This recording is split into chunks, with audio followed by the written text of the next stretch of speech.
जय हिंद साथियों, राज क्लास में आप सबका स्वागत है। तो साथियों, आज के इस वीडियोस में हम बात करेंगे बहुत ही बेहतरीन टॉपिक लेकर हम आए हैं आपके लिए। वो भी बिहार बोर्ड वाले जितने हमारे स्टूडेंट हैं सभी के लिए साथियों ये वीडियोस बहुत ही महत्वपूर्ण है। बिहार बोर्ड कक्षा 9वीं के जो स्टूडेंट है उन्हीं के लिए हम हिंदी का टॉपिक और चैप्टर 2 लेकर आ चुके हैं मेरे दोस्त। अगर जब हमारे चैनल पर हैं तो चैनल को सब्सक्राइब कर लीजिएगा, बेल नोटिफिकेशन ऑन कर लीजिएगा ताकि मेरे वीडियो का नोटिफिकेशन मेरे दोस्त सबसे पहले आपको मिलता रहेगा। तो चैप्टर 2 क्या है? भारत का पुरातन विद्यापीठ नालंदा एक निबंध है। इसके पूरी क्वेश्चन के बारे में मैं इस वीडियोस में मेरे दोस्त बात करेंगे। ठीक है, पहले इसके लेखक के बारे में बात करते हैं। लेखक का नाम है राजेंद्र प्रसाद और इनका जन्म हुआ था 3 दिसंबर 1884 ईस्वी को इनका जन्म हुआ था। और जन्म स्थान क्या है? सारण जिला बिहार के जीरादेही गांव में यानी जीरादेही ग्राम में हुआ था। इनके पिता का क्या नाम है? तो महादेव सहाय इनके पिता का। लेखक के बारे में कुछ इंट्रोडक्शन था मेरे दोस्त। आगे के हम प्रश्न के बारे में मेरे दोस्त बात करेंगे। पहला नंबर हमारे पास प्रश्न आता है, नालंदा की वाणी एशिया महाद्वीप में पर्वत और समुद्रों के उस पार तक फैली गई थी। इस वाक्य का आज से स्पष्ट करना है। क्वेश्चन फिर से रिपीट कर रहा हूं। जो नालंदा की वाणी है एशिया और महाद्वीप में पर्वत और समुद्रों के उस पार, एशिया और महाद्वीप था उसमें पर्वत और समुद्रों के उस पार तक फैली थी। इस वाक्य का आपको आशय को स्पष्ट करना है मेरे दोस्त। चलिए, इसके आंसर बहुत ही लाजवाब मैंने यहाँ पे आपके लिए लिखा है। क्या है? नालंदा में ज्ञान साधना की के सुरभित पुष्प खिले हुए थे। जो नालंदा थे उसमें ज्ञान साधना का बहुत अच्छे प्रकार से वातावरण यानी एक पुष्प की तरह हुआ खिला हुआ था। एशिया महाद्वीप के विस्तृत भूभाग में विद्या संबंधी सूत्र भी इसके साथ जुड़े हुए थे। एशिया महाद्वीप जो है उसके विस्तृत भूभाग में यानी सभी भूभाग में विद्या संबंधी जो सूत्र भी है इसके साथ नालंदा के साथ जुड़े हुए थे। ज्ञान के क्षेत्र में देश और जाति के भेद लुप्त हो जाते हैं। यानी जब ज्ञान की बात आती है ना तो देश और जाति, अब किस देश से है उससे मतलब नहीं है, अब किस कास्ट किस जाति से उससे मतलब नहीं है। ये सबसे ऊपर क्या आता है? तो ज्ञान आता है, शिक्षा आता है। वही कारण लुप्त हो जाते हैं। इन्हीं सब कारणों के कारण उपयुक्त बातें कही गई हैं। यानी इससे सभी के लिए जो उपयुक्त बात है वह कही गई है। नेक्स्ट क्वेश्चन नंबर 2 यहाँ पे आता है हमारे लिए। क्या है? मगध की प्राचीन राजधानी का नाम क्या था? जो मगध है उसकी प्राचीन राजधानी का नाम क्या था और वह कहाँ अवस्थित थी? उसके प्राचीन नाम को बताना है और वह कहाँ जो अवस्थित थी उसके बारे में मेरे दोस्त इसमें बतानी है आपको। इसका आंसर क्या है? मगध की जो प्राचीन राजधानी का नाम है राजगृह, जो राजगृह के नाम से हम लोग जानते हैं मेरे दोस्त। और वह 5 पर्वतों के मध्य में बसी हुई, यानी जो राजगृह है राजगृह 5 पर्वतों के मध्य में बसी हुई गिरिवज्र, जो गिरिवज्र या राजगृह के नाम से वह प्रसिद्ध थी। नेक्स्ट क्वेश्चन नंबर 3 है, बुद्ध के समय नालंदा में क्या था? जो बुद्ध आए थे उस समय नालंदा में क्या था? तो बुद्ध के समय नालंदा के गांव में प्रवासियों का आमड़वन था उसमें। नेक्स्ट क्वेश्चन नंबर 4 क्या है?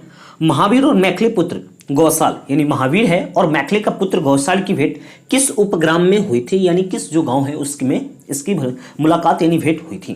तो क्या इसका आंसर क्या है? जैन ग्रंथों के अनुसार नालंदा के उपग्राम है वाहिड़िकी में, यानी उपग्राम नालंदा के उपग्राम है वाहिड़िकी, वो जगह का नाम है वाहिड़िकी में महावीर और मैथिली पुत्र की भेंट हुई थी। ये इसका राइट आंसर है।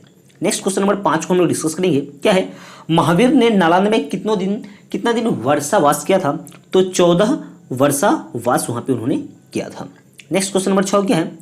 तारानाथ कौन थे? यहाँ पे इसका शॉर्ट नेम, इसका पूरा नाम है लामा तारानाथ। ठीक है, यानी इसका क्या है? तारानाथ कौन थे? उन्होंने नालंदा को किसकी जन्मभूमि बताई इन्हें बताया है। जो तारानाथ है बताना है कि तारानाथ कौन थे और नालंदा को किसकी जन्मभूमि को बताया है।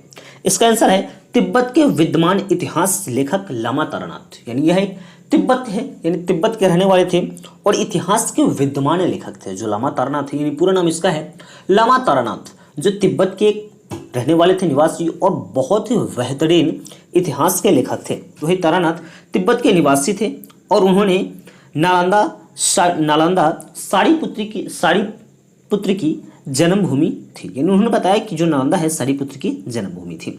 नेक्स्ट क्वेश्चन नंबर 7 है, एक जीवंत विद्यापीठ के रूप में नालंदा कब विकसित हुआ? एक जीवंत यानी बहुत फेमस कब हुआ एक नालंदा, इसके बारे में आपको बताना है इस आंसर में। क्या है? नालंदा की प्राचीनता की अनुश्रुति बुद्ध अशोक दोनों से संबंधित है। यानी जो नालंदा है इसका जो इतिहास है बुद्ध और अशोक दोनों से संबंधित है, किंतु एक प्रणवंत विद्यापीठ के रूप में उसके जीवन का आरंभ लगभग गुप्त काल में हुआ था। यानी जो नालंदा का जीवन का जो आरंभ है ना, किस काल में हुआ था, तो गुप्त काल में हुआ था। यहाँ से आपके ऑब्जेक्टिव भी कभी कभी पूछ देते हैं। ठीक है मेरे दोस्त।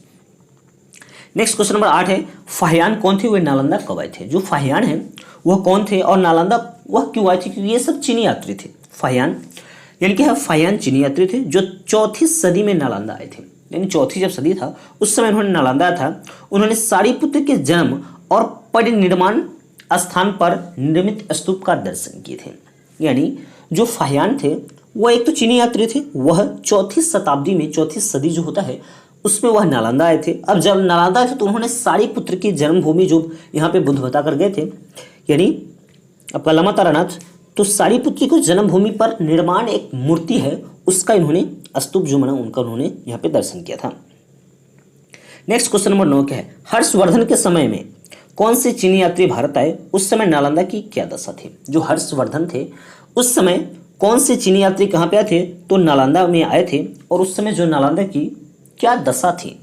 इसका आंसर क्या है, हर्षवर्धन के समय 7वीं सदी में युवान चांग, यानी युवान चांग एक भी चीनी यात्री है, जो युवान चांग है वह नालंदा आए थे और भारत उस समय नालंदा अपनी यानी भारत आए, और उस समय जो नालंदा है वह उन्नति के शिखर पर था, बहुत ही उस विकसित में चल रहा था। उस समय नालंदा की विकसिति बहुत चल रही थी। नेक्स्ट क्वेश्चन नंबर 10 है, नालंदा के नामकरण के बारे में किस चीनी यात्री ने किस ग्रंथ के आधार पर क्या बताया। यानी नालंदा का जो जन्म है, नामकरण है, उसके आधार पर कौन सा एक जो आपका यहाँ पे कहते हैं ग्रंथ के हिसाब से कौन से चीनी यात्री ने क्या बताया था, उसके बारे में इसका आंसर आपको लिखना है। तो चीनी यात्री युवान चांग ने एक जातक कहानी का हवाला देते हुए, यानी कहानी का हवाला देते हुए बताया कि नालंदा का यह नाम इसलिए पड़ा था, यानी नालंदा का यह नाम इसलिए पड़ा था कि यहाँ अपने पूर्व जन्म में उत्पन्न भगवान बुद्ध की तृप्ति नहीं होती थी। यानी ये अपने पूर्व यानी पहले वाले जन्म में जो भगवान बुद्ध जन्म लिए थे वहाँ पे उनकी तृप्ति नहीं होती, इसलिए इसमें इसका शॉर्ट में लिखा हुआ है न अल दा, इसीलिए इसका नाम नालंदा पड़ा था यहाँ पे। नेक्स्ट क्वेश्चन नंबर 11 है, नालंदा विश्वविद्यालय का जन्म कैसे हुआ। जो नालंदा विश्वविद्यालय है इसका जन्म किस तरह से हुआ, कैसे हुआ, इसके बारे में मेरे दोस्त इसमें बतानी है आपको। नेक्स्ट यानी सॉरी इसका आंसर हम लोग समझते चलेंगे। नालंदा विश्वविद्यालय का जन्म जनता के उदार दान से हुआ। जो नालंदा है वो एक विश्वविद्यालय था और इसका जो जन्म है जनता के उदार दान, कहने मतलब कि जनता के दिया गया जो दान होता है उससे ये इसका निर्माण हुआ था, जन्म हुआ था। कहा जाता है कि इसके आरंभ 500 व्यापारियों के दान से हुआ था। यानी 500 व्यापारी ने जो दान दिए थे उससे नालंदा की क्या हुआ था, तो जन्म यानी नालंदा की उत्पत्ति हुई थी। जन्म इसका जन्मदाता वही लोग हैं।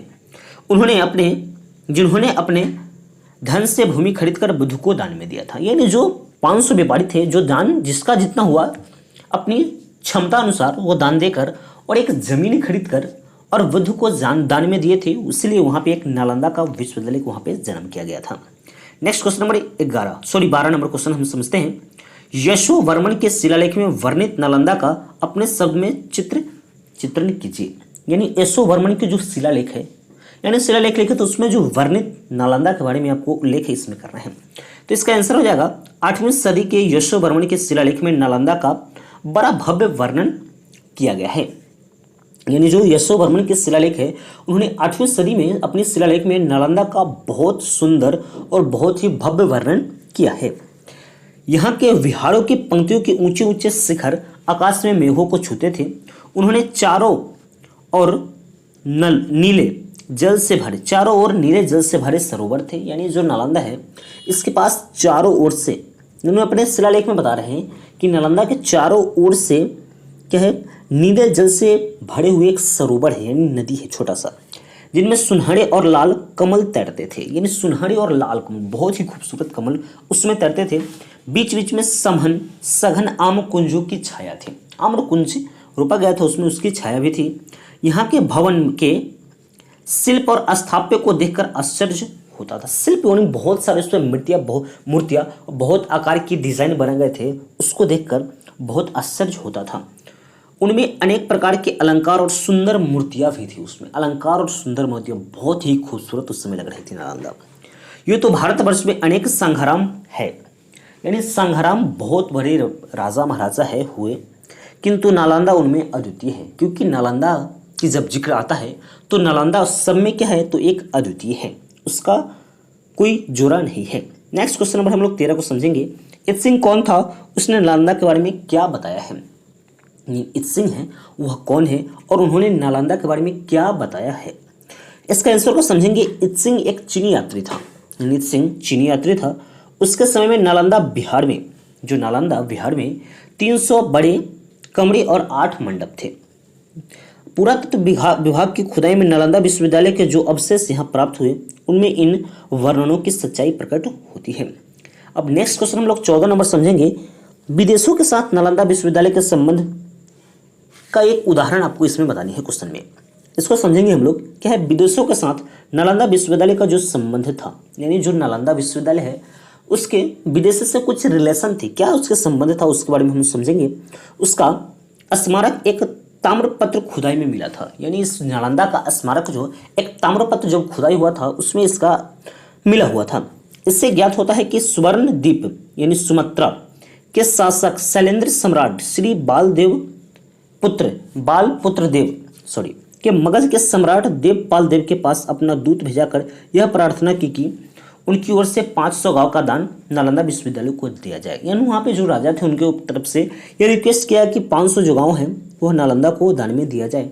ताम्रपत्र के अनुसार नालंदा के गुणों से आकृष्ट होकर यवड़ द्वीप के सम्राट बालपुत्र भगवान बुद्ध ने प्रति भक्ति प्रदर्शित करते हुए नालंदा के एक बड़े विहार का निर्माण वहाँ पे उन्होंने करवा दिया था। अब नेक्स्ट क्वेश्चन हम लोग समझेंगे।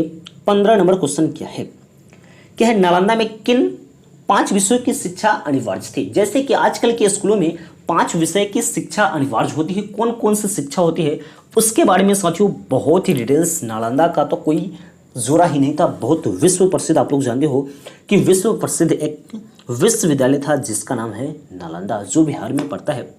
आज बड़ी दुख की बात है कि आज नालंदा का जिक्र बड़े बड़े देशों में होता है, लेकिन आज नालंदा जीवित नहीं है, वह मृत है। ठीक है, इसके आंसर को हम लोग समझेंगे। नालंदा का शिक्षा क्रम बड़ी व्यवहारिक बुद्धि से तैयार किया गया था, बहुत व्यवहारिक और बुद्धि इस पर लगाकर इसकी शिक्षा नीति को तैयार किया गया था। मूल रूप से 5 विषय की शिक्षा वहाँ अनिवार्य थी। कौन कौन से विषय, इसके बारे में जानते हो तो आपको बहुत इंटरेस्टिंग होगा कि उस समय इतना हायर लेवल का एजुकेशन, इतना बेस्ट एजुकेशन नालंदा में दिया जाता था जो आजकल किसी स्कूल में नहीं दिया जाता है। उसको एक बेकार सा सब्जेक्ट मानकर स्कूल के टीचर लोग उसको छोड़ देते हैं। चलिए, यहाँ पे पहला है शब्द विद्या, यानी शब्द विद्या या व्याकरण। यानी शब्द विद्या कहने का मतलब कि बुक रीडिंग करने आना चाहिए, कौन सा अक्षर है किस तरह से उसको समझाएं, पढ़ेंगे, हर्षिकार दीर्घिकार, ये सब व्याकरण का पूरा डिटेल्स, जिससे बच्चा या कोई स्टूडेंट हिंदी की विशेष ज्ञान रख सकते। व्याकरण जिससे भाषा का सम्यक ज्ञान प्राप्त होता है, यानी भाषा को समय पर आपकी ज्ञान प्राप्त हो जाती है। और दूसरा नंबर है हेतु विद्या या तर्क विद्या, जिससे विद्यार्थी अपनी हेतु विद्या और तर्क विद्या कहने का मतलब क्या है कि माइंड को डेवलप किया जाता था, यानी जिससे विद्यार्थी अपने बुद्धि की कसौटी पर प्रत्येक बात को परख सके, समझ सके कौन सा गलत है और कौन सा सही है। यानी माइंड को डेवलप करने का तरीका बहुत पहले गुप्त वंश काल से ही चलती आ रही है। आज स्कूलों में नहीं सिखाया जाता है मेरे दोस्त, आपको आजकल रटाया जाता है, समझाया कहा जाता है। थर्ड नंबर है चिकित्सा विद्या। स्कूल में तो कभी सिखाया नहीं जाता, कॉलेज में कभी सिखाया नहीं जाता है। चिकित्सा विद्या क्या होती है तो वही समझेंगे हम लोग। चिकित्सा विद्या जिसे सीखकर छात्र स्वयं तो स्वस्थ रह सके, यानी स्वयं को स्वस्थ रहने का टिप्स, उतना एजुकेशन दिया जाता था जिससे बच्चा अपना किसी चीज़ का इलाज खुद कर सके, ट्रीटमेंट खुद कर सके नॉर्मल सी, और एवं कह रहे दूसरों को भी निरोग बना सके, और दूसरे जो व्यक्ति हैं उसको भी हम लोग खुशहाल जिंदगी जी सकता है वो व्यक्ति। और 4 नंबर इसका है शिल्प विद्या। और शिल्प विद्या कहने को तो कि एक न एक शिल्प, आपको कला आनी चाहिए, मूर्ति बनाने की, सिलाई करने की, ये जिस चीज़ की आपकी कला हो वह कला, संगीत की, डांस की, जिस चीज़ की कला हो आपको एक आनी चाहिए, वो सिखाया जाता था। यह अनिवार्य था जिससे छात्रों में व्यवहारिक और आर्थिक जीवन की स्वतंत्रता आ सके, यानी निगेटिविटी नहीं फैले, पॉजिटिविटी किसी के प्रति फैले, इसके बारे में यहाँ पे शिल्प विद्या आपको एजुकेशन दिया जाता था। बहुत कमाल की उस समय की इसकी एजुकेशन नीति थी। आज तो एजुकेशन नीति क्या क्या क्या है कोई समझ ही नहीं आता है, कुछ समझ नहीं आता है। 5 नंबर है इसके अतिरिक्त अपनी रुचि के अनुसार लोग, यानी इसके अतिरिक्त ये तो 4 हो गए, तो 4 कंपल्सरी है। और अपनी रुचि के अनुसार लोग धर्म और दर्शन का अध्ययन करते हैं, यानी धर्म के बारे में और दर्शन के बारे में यहाँ पे अध्ययन करते हैं। बहुत कमाल की टॉपिक है और ये क्वेश्चन बहुत कमाल की, ये चीज़ आपको बहुत अच्छी प्रकार से समझनी चाहिए। बहुत 2-3 बार वीडियोस को देखिएगा, आपको पूरा कंप्लीट डिटेल्स इसके समझ में आ जाएगी। उस समय एजुकेशन इतना डेवलप था, आज का एजुकेशन तो कोई माइंड ही नहीं रखता, क्या सिखा रहा है कोई माइंड ही नहीं रखता। नेक्स्ट क्वेश्चन नंबर 16 नंबर है, क्या है 16 नंबर, नालंदा के कुछ प्रसिद्ध विद्वानों की सूची बनाइए। जो नालंदा है उसमें जो है कुछ प्रसिद्ध जो विद्वानों हैं उसकी सूची मेरे दोस्त इसमें बनानी है। तो क्वेश्चन है, इसका आंसर हम समझेंगे। जिस समय धर्मपाल इस संस्था के कुलपति थे, जिस समय जो नालंदा के कुलपति थे धर्मपाल देव यानी धर्मपाल थे, उस समय शीलभद्र, ज्ञानचंद्र, प्रभामित्र, स्थिरमती, गुणमती आदि अन्य आचार्य युवांगचांग के समकालीन थे। इतना उसमें बताया गया है, सब विद्वान वहाँ पे रहते थे।